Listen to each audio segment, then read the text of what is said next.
বুধবার শেষ হওয়া তৃতীয় ধাপে রংপুরের 2 উপজেলা পরিষদ নির্বাচনে বহিষ্কৃত বিএনপি নেতা আর স্বতন্ত্র প্রার্থীর কাছে চরম ভরাডুবি হয়েছে হেভিওয়েট আওয়ামী লীগ ও জাপা প্রার্থীদের। আর জাতীয় পার্টির জামানত বাজেয়াপ্ত হয়েছে এক উপজেলাতে, এমনকি সর্বোচ্চ কম ভোটের রেকর্ড হয়েছে।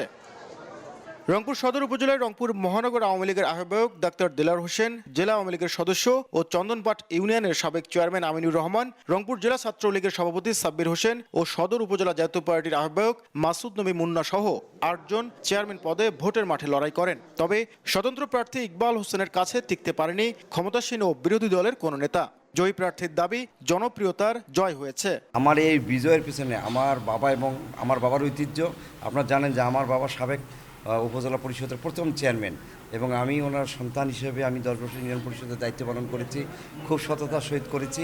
এই সুনামটা ছড়িয়ে পড়ার কারণেই মানুষ আমাকে সহজেই গ্রহণ করে এবং আমার এই বিজয়টা নিশ্চিত হয়ে যায়।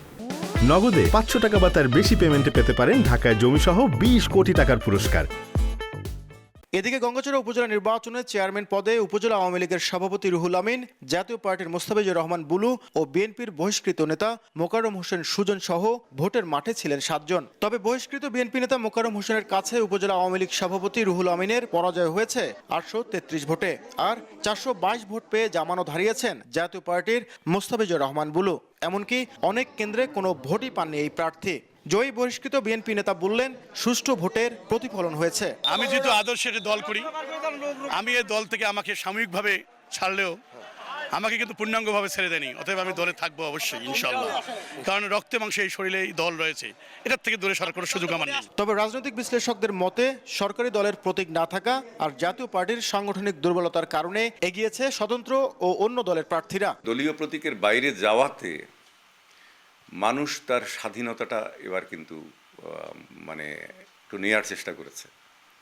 এখন আমরা যদি আমাদের এই দুটো জায়গার নির্বাচনের দিকে দৃষ্টি দিই আর কি, একটা তো জাতীয় পার্টি, আমাদের রংপুর জাতীয় পার্টির দুর্গ, এরকম একটা কথা প্রচলিত আছে, কিন্তু আমরা বিগত নির্বাচনগুলো থেকে দেখেছি যে জাতীয় পার্টির দুর্গ সেই অর্থে এখন আর বলা যাচ্ছে না। রংপুর সদর উপজেলায় 1,37,710 জন ভোটারের মধ্যে ভোট দিয়েছেন 78,541 জন। আর গঙ্গাচড়া উপজেলায় 2,39,155 জন ভোটারের মধ্যে ভোট দিয়েছেন 85,328 জন।